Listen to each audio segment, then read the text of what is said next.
Terima kasih banyak, Alma. Selamat pagi, Ibu Bapak sekalian. Izinkan saya memulai bagian saya. Sebelumnya, terima kasih banyak kepada Alma dan Direktorat Guru dan Tenaga Kependidikan yang sudah memberikan kesempatan kepada saya untuk bisa bertemu dengan Ibu Bapak sekalian, para penilik yang sudah bekerja luar biasa di lapangan. Ibu Bapak sekalian, perkenalkan lebih dahulu, nama saya Wei Linhan, panggilannya gampang, Wei, gitu ya. Jadi kalau ketemu nanti suatu saat sudah tidak WFH lagi, panggil saya Wei, gitu. Gampang, saya asli Bandung, sekarang tinggal di Tangerang. Paparan kali ini ada yang diamanahkan ke saya adalah konsep dari well-being itu sendiri. Saya akan cepat sekali di 4 slide pertama, tetapi sebelumnya mari kita bermain terlebih dahulu, Ibu Bapak sekalian. Tadi Ibu Bapak sudah mengikuti sesi dari Pak Tasim maupun Pak Asep. Saya ingin mengajak Ibu Bapak untuk bermain dengan Ibu Bapak membuka di handphone Ibu Bapak, di gadget Ibu Bapak, tulis masuk ke menti.com dan menjawab pertanyaan ini. Panitia silahkan ambil alih screen saya. Silakan. Nah, Ibu Bapak buka menti.com, masukkan angka 694354, kemudian jawab apa itu well-being. Tadi kan sudah dipaparkan ya oleh Pak Tasim dan Pak Tasim dan Pak Asep. Mari kita lihat apa ya, apa itu well-being jadinya. Ibu Bapak mengisinya dengan kata-kata kunci saja, bukan kalimat. Ibu Bapak buka menti.com, tadi kan Pak Asep bilang, wah penilik sekarang harus punya kemampuan, keterampilan menggunakan teknologi. Kita praktik sekarang, Ibu Bapak. Kita buka di gadget kita, di gawai kita, menti.com, kemudian masukkan kode, wah sejahtera, bekerja dan belajar yang bahagia, makmur. Oke, ini terima kasih banyak. 3 orang, 4 orang sudah menjawab. Mas, pasti banyak lagi yang lagi ngetik sekarang. Sejahtera, bahagia, sejahtera. Wih, sejahtera tuh ya, keluar terus-menerus tuh. Sejahtera, kesejahteraan, siswa yang sejahtera, belajar dengan baik, masa depan dengan baik. Ada kata enjoy, menyenangkan, makmur. Saya tunggu jawaban Ibu Bapak sekalian. Mari kita lihat lagi apa itu well-being ya. Apa itu well-being? Mari, saya akan diam lebih dahulu, nggak akan bacakan supaya saya tidak mempengaruhi Ibu Bapak sekalian. Wah, senang sekali melihat partisipasi Ibu Bapak, sudah 31 orang yang menjawab. Pasti lebih banyak lagi yang akan menjawab sekarang.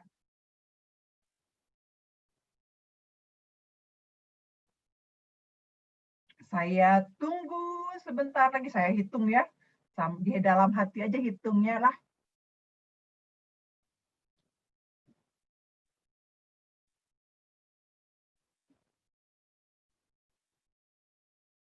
Oke, panitia stop, freeze, stop, terus stop, freeze. Nah, boleh tampilkan tadi di stop terus di freeze.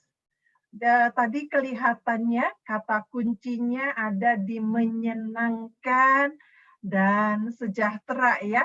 Nanti kita lihat lagi bersama-sama. Ibu Bapak, saya akan share screen lagi, masuk ke yang selanjutnya.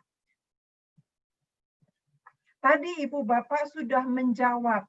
Ternyata, wah Pak Asep dengan Pak Tasim luar biasa loh peserta di sini. Mereka mengikuti paparan Ibu Bapak, Bapak-Bapak dengan sangat baik. Tadi juga artinya Bapak-Bapak menyampaikan dengan sangat baik sehingga mereka mengingat apa yang Bapak-bapak paparkan. Ada kata bahagia, enjoy, sejahtera, itu yang menjadi kata kunci yang terus-menerus muncul di Mentimeter tadi. Nah, Ibu Bapak sekalian, saya akan cepat di slide ini. Ada jejak well-being, apa ciri-ciri dan bagaimana. Saya akan lama di bagaimananya. Jejak dan apa ciri-cirinya saya akan cepat karena nanti Ibu Bapak bisa melihatnya langsung. Nah, di tataran global, dari tahun 2013, OECD sudah mencantumkan ada loh kriterianya mengenai well-being.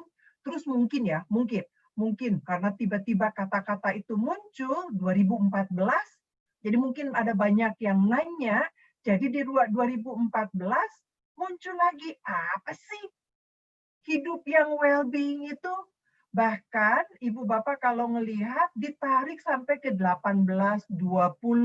Artinya sudah 200 tahun, sudah 2 abad yang lalu manusia membicarakan mengenai well-being. Di 2015 kemudian ada pergantian di UNDP, United Nations Development Programs, jadi bagian dari PBB mengenai perkembangan di dunia. 2015 kata well-being resmi masuk di PBB sebagai tujuan yang ketiga. Artinya kita sudah 20 tahun nih menjalankan well-being sebetulnya. Nah, di dunia pendidikan sendiri, di dunia pendidikan ya Ibu Bapak, OECD mengeluarkan kompas dan perhatikan ada kompetensi yang diharapkan. Kan kalau kita ngajar nih, sebagai penilik, sebagai orang dewasa, kita kan ngajar mendampingi anak didik kita, mendampingi murid-murid kita untuk ke masa depan kan ya. Kita menyiapkan mereka untuk keterampilan yang berubah transformatif di 2030, justru goalnya, tujuannya adalah well-being. Perhatikan, well-being 2030. Nah, Ibu Bapak sekalian, jadinya sebetulnya well-being itu sendiri di tataran global sudah cukup lama, 1820 tadi ya. Nah, Pak Menteri sendiri kemudian menyampaikan hal itu pertama kali kurang dari 1 bulan sesudah diangkat di dalam sebuah kegiatan kepala sekolah dan pengawas sekolah, yaitu mengenai pembelajaran, jadi tujuan pembelajaran yang well-being juga. Jadi mengembangkan pembelajaran dan well-being murid. Di dalam satu wawancaranya, Pak Menteri menyampaikan, Mas Menteri katanya ya, Mas Menteri menyampaikan, gimana sih maunya apa yang diinginkan oleh Kemendikbud? Oh, untuk mengetahui ekosistem sekolahnya. Tadi Pak Asep sudah menyebutkan juga ekosistem ya, bagaimana implementasinya, gotong royong atau tidak? Ternyata gotong royong juga merupakan salah satu ciri dari well-being. Apakah toleransinya sehat? Salah satu ciri well-being. Apakah anak-anak bahagia? Tadi Ibu Bapak sudah menyebutkannya. Kalau masih ada bullying di sekolah, artinya sekolah tersebut belum well-being. Ingat, bullying belum tentu dilakukan hanya oleh murid ke murid loh. Bisa saja oleh orang dewasa ke muridnya itu sendiri. Jadi, kalau begitu, apa itu well-being? Oh, kata Seligman nih, Seligman itu ahlinya atau dewanya well-being, nggak bisa dirumusin. Tidak bisa dirumuskan sebagai rumusan baku 1 tambah 1 sama dengan 2. Atau kalau misalnya yang rumusan fisika tuh E sama dengan MC kuadrat gitu, nggak bisa. Rupanya well-being adalah sebuah proses konstruksi. Ibu Bapak sekalian, kita pun orang dewasa masih terus-menerus berproses secara menyeluruh dan berkelanjutan untuk menjadi manusia yang seutuhnya. Kapan selesainya? kalau kita mudik nanti berbahagia. Nah, Ibu Bapak sekalian, saya ada banyak teori mengenai well-being. Kalau Ibu Bapak penilik atau peserta yang lainnya masuk di internet, ada nanti yang namanya Castle.org. Castle.org. Di sana mereka punya 5 indikator well-being. Kalau Ibu Bapak suka sekali ikut kelas, masih mau belajar terus mengenai well-being, di Coursera ada The Science of Well-being yang membawakan Profesor Lori Santos. Bagus sekali. Saya akan mengambil dari satu buku, Ibu Bapak. Ibu Bapak juga bisa cari di internet, bukunya bernama The Prosper School Pathways for Student Well-being. Di sana ada masalah kebijakan, tadi disampaikan juga di sesi sebelumnya, dan praktiknya gimana. Nah, Ibu Bapak, mereka menggunakan singkatan PROSPER. Singkatan PROSPER ini kemudian diadaptasi oleh Jabar Masagi. Pak Asep, Abi orang Sunda, Pak. Di Bandung oke kan, Pak? Janten, mohon, harus berbahasa Indonesia ya? Oke. Jadi di konsep orang Sunda atau orang Jawa, nanti Ibu Bapak yang dari daerah lain cari kosakatanya, pasti ada. Well-being itu apa? Bagyo. Kalau misalnya nama orang itu ya, Bagja itu well-being. Prosesnya seperti apa?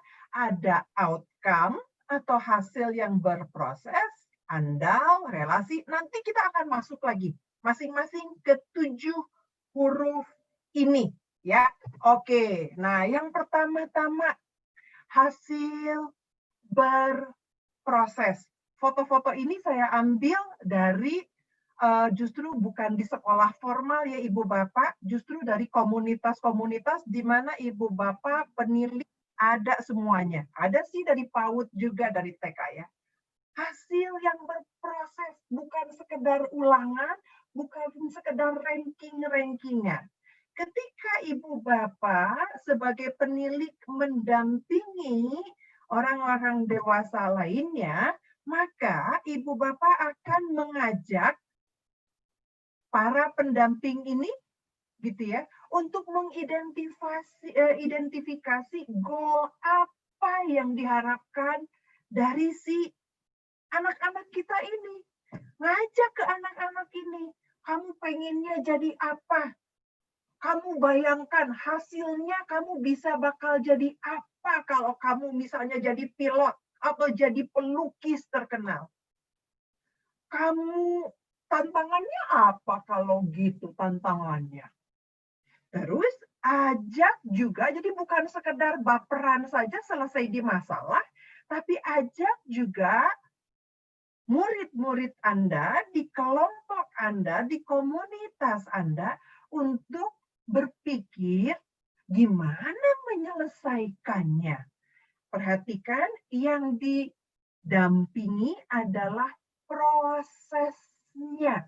Kita merayakan hasil murid-murid kita ketika di dalam berproses. Saya ingat sekali pada waktu kecil misalnya saya belajar menerbangkan layangan. Wah, pada waktu sudah bisa menerbangkan layangan, itu senang luar biasa. Senangnya itulah yang disebut hasil berproses. Bukan sekedar bahwa layangannya bisa terbang tinggi. Jadi apa Ibu Bapak? Yang pertama, identifikasi goal. Bayangkan hasilnya akan jadi apa? Identifikasi tantangan, rencana penanganan. Ya, huruf pertama. Huruf keduanya berarti apa? A. Mari kita masuk ke huruf A. Nah, Ibu Bapak sekalian, ada kosakata yang sekarang secara informal sering digunakan.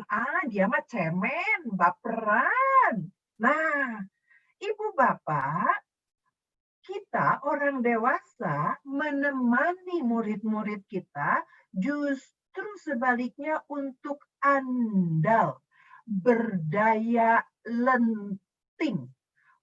Sama seperti busur yang dilentingkan, justru ketika dia makin kuat, makin bisa ditarik, makin bisa melontarkan anak panahnya sejauh mungkin. Nggak baperan. Coba lagi, coba lagi, coba lagi. Artinya ketika ada masalah, nggak apa-apa. Masalah itu untuk dihadapi.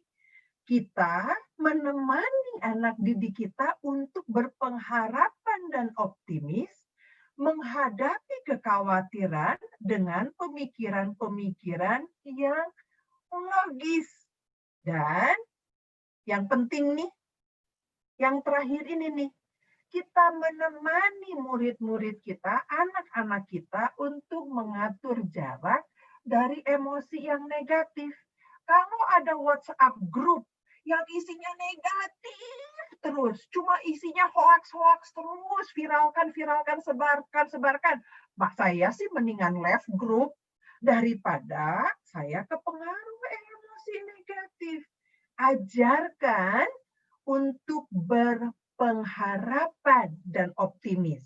Kita sedang menyiapkan anak-anak kita untuk masa depan. Tadi ya, keterampilan 20-30 itu keterampilan untuk justru bisa tangguh, enggak mudah patah semangat, enggak baperan, andal, berdaya lenting. Nah, kalau begitu Ibu Bapak sekalian, huruf yang ketiga, huruf R, relasi yang positif. Ibu Bapak, kalau kita mau menemani anak-anak kita untuk tadi untuk hasil yang berproses, untuk apa yang A? Untuk andal, berdaya lenting, maka kita perlu membangun relasi yang positif. Saya menggunakannya memang masih guru dan murid ya, dan siswa. Sama di kalangan komunitas ataupun TK, PAUD juga. Kalau misalnya ada konflik, terus gimana? Kalau tadi kan di huruf A ada masalah ya, berpikiran positif, berpengharapan, optimis. Kalau ada konflik gimana? Oh, hadir. Ibu bapak orang dewasa justru hadir. Bukan hadir mendukung konfliknya ya, bukan. Hadir untuk justru mendukung bagaimana ada sikap saling menghargai yang muncul di sana. Sehingga kebergantungan siswa akan rendah. Karena apa? Karena mereka bisa mengatasi konflik mereka sendiri. Tidak lari dari masalah. Enggak ngeles istilahnya. Berani menghadapi konflik, berani bertanggung jawab, karena itu proses untuk saling menghargai. Di dalamnya, Ibu Bapak penilik yang saya hormati, orang dewasa akan mengasihi anak-anaknya dengan tulus, hangat, perhatian, akrab, dan yang penting enggak angin-anginan. Baru kemudian si huruf H dan A tadi bisa bertumbuh, bisa panen. Kalau angin-anginan, atau gimana mau lentingnya ya gitu. Yuk kita masuk di huruf selanjutnya. Huruf apa Ibu Bapak kalau sudah H? M. Ya, M. Berarti ya Ibu Bapak, makna dalam tujuan. Ibu Bapak, OECD tadi menyebutkan 20 30. Kelihatannya sebentar, 10 tahun dari sekarang. Tapi kalau melihat buku kedua yang 2014, yang OECD terbitkan, dari 1820. Wah, artinya kita perlu menumbuh kembangkan apa sih yang disebut dengan amanah itu di anak-anak sejak anak-anak masih kecil. Kalau tadi hasil dalam berproses, outcome, itu tujuan jangka pendek, maka kita mendampingi murid-murid kita, anak didik kita, untuk berpikir jauh sekali. Kalau kamu mau menjadi bangsa Indonesia yang well-being, berpikirlah untuk tujuan jangka panjang. Bukan sekedar bikin visi yang bagus-bagus aja.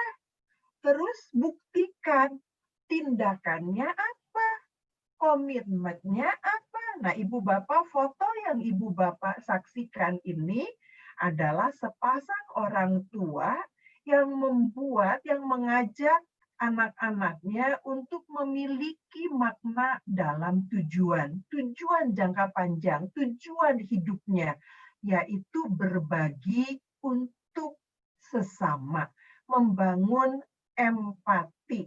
Jadi selama WFH yang mereka lakukan adalah berbagi apa yang mereka miliki, menumbuh kembangkan motivasi yang tinggi di anak-anaknya, termasuk berkebun di siang hari juga, berjerih payah, keringetan, karena mereka tahu dengan melakukan hal itu mereka bisa berbagi dan membantu sesamanya. Ibu Bapak, para penilik yang saya hormati, pasti kita pun ingin menumbuh kembangkan amanah ini kan di sekeliling kita, bahkan termasuk di dalam diri kita sendiri pun, hidup yang amanah. Kalau begitu, gimana caranya? Tadi sudah ada hasil yang berproses, andal, berdaya lenting, enggak cemen, termasuk di dalam mencapai tujuan jangka panjang ini. Gimana caranya? Relasi yang positif, masuk ke makna dalam tujuan. Mari kita masuk di dalam huruf O, orientasi, sikap yang positif. Foto-foto ini diambil, kalau yang bagian kiri dan kanan diambilnya sebelum WFH, yang tengah pada waktu WFH dari komunitas, dari rumah mainstream, Ibu Bapak. Jadi bayangkan di sana anak-anak baik yang kecil maupun yang sudah rada ABG gitu, semuanya bisa bermain yang sama karena mereka memelihara emosi dan pola pikir yang positif. Itu yang well-being. Aduh, ada masalah nih. Aduh, gambarnya kecoret nih. Aduh, warnanya hijaunya nggak rapi. Tapi lucu ya. Justru dengan yang nggak rapi ini bisa lucu loh mukanya loh. Ibu Bapak berorientasi pada pola pikir yang positif. Timbulkan kesenangan-kesenangan pada waktu mereka beraktivitas. Tadi Ibu Bapak pada waktu Mentimeter sudah menyebutkan enjoy. Tuh pada waktu bikin bangunan, aduh, nggak rata, tiangnya bengkok, nggak sama besarnya. Tapi lucu ya. Apa yang bisa dikembangkan? Berarti ada rasa humor yang positif. Ingat ya, ada banyak humor, tapi humor yang positif, humor yang tidak merendahkan orang lain, tidak merendahkan gender, humor yang bisa diterima oleh semua kalangan. Orientasi sikap positif. Yuk, Ibu Bapak, ada 2 huruf lagi. Nilai sebuah kekuatan. Sampai di sini. Saya ingin mengajak Ibu Bapak, saya ingin perlambat sedikit, saya ingin mengajak Ibu Bapak untuk bertanya dan menjawab ke diri sendiri. Ibu Bapak, apa kekuatan Ibu Bapak? Apa kekuatan Ibu Bapak secara pribadi? Saya. Kekuatan saya itu, saya lumayan disiplin lah Ibu Bapak. Lumayan disiplin lah. Nah, itu kekuatan Ibu Bapak. Apa kekuatan Ibu Bapak lagi? Ada yang bisa nyanyi? Itu juga kekuatan loh, keterampilan loh. Oh, kekuatan saya, suara saya keras. Jadi waktu SMP saya sampai dipanggil guru BP karena waktu ketawa sampai ke SMA kedengeran. Itu kekuatan. Oh, kalau gitu apakah ada ragam kekuatan? Ada, Ibu Bapak. Ada beberapa jenis kekuatan. Ternyata kemampuan pun itu sebuah kekuatan. Adik saya misalnya, dia mampu bikin kue kering yang enak-enak. Saya kekuatannya apa? Masak air, Ibu Bapak. Itu kekuatan saya. Coba, Ibu Bapak, kekuatan Ibu Bapak dari segi kemampuan apa? Kalau sudah, kemampuan yang menjadi kekuatan dari orang dewasa di bawah Ibu Bapak sebagai penilik apa? Pikirkan satu orang. Apa kekuatan dia dari segi kemampuan? Nah, kekuatan yang kedua, karakter. Apa karakternya harus spesifik ya? Coba. Apa kekuatan karakter Ibu Bapak? Tadi saya sudah menyebutkan. Saya disiplin. Oh, saya juga lumayan suka belajar, Ibu Bapak. Nah, misalnya nih, ini saya pamer ya. Ini buku yang saya sedang baca sekarang. Unlearning. Unlearn. Kekuatan karakter saya suka belajar.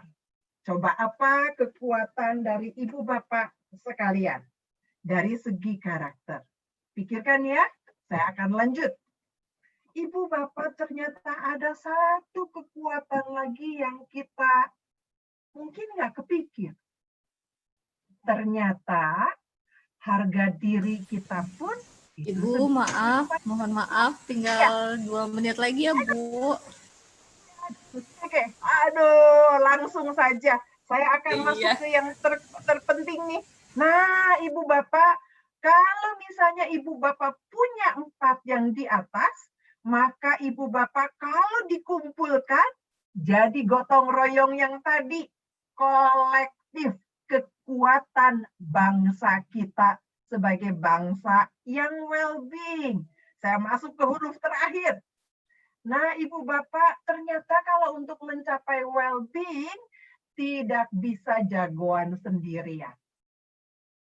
Tidak bisa karpet merah sendirian. Harus melibatkan semua orang. Bersama-sama. Gotong royong. Baru well-being. Nah, Ibu Bapak, saya sampai di sini dulu. Bagaimana, 1 menit lagi, bagaimana caranya? Artinya kita memberi ruang kepada perbedaan-perbedaan, bukan penyeragaman.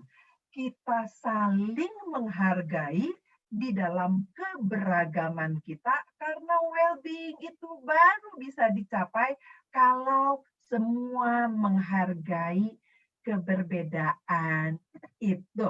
Terima kasih banyak, Alma. Pas waktunya saya stop sharing. Ya, terima kasih Ibu. Sama.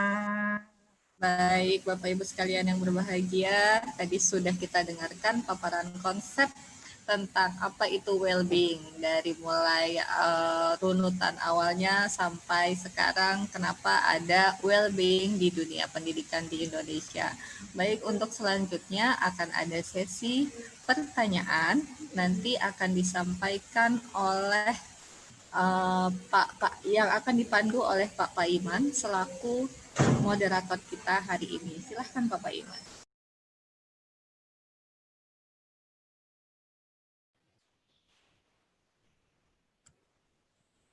Baik,